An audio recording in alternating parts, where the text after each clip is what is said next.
Minsan hindi kayo mabait eh. Takot lang talaga kayong ma-reject. At sa kaka-please niyo sa ibang tao, sa lahat ng tao, nakakalimutan yung dapat sarili niyo muna.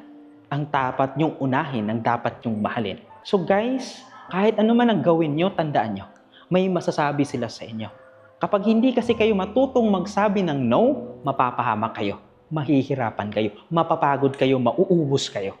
For example, dahil gusto mo na ayaw magalit yung magulang mo, yung mga kilala mo, ngayon humingi sila.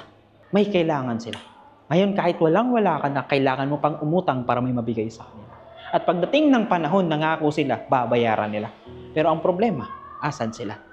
Hindi masamang tumulong ha, pero wag naman po na dahil gusto mong maging mabait sa kanila, dahil gusto mong ma-appreciate kanila, uubusin mo yung sarili mo kahit hindi mo kaya.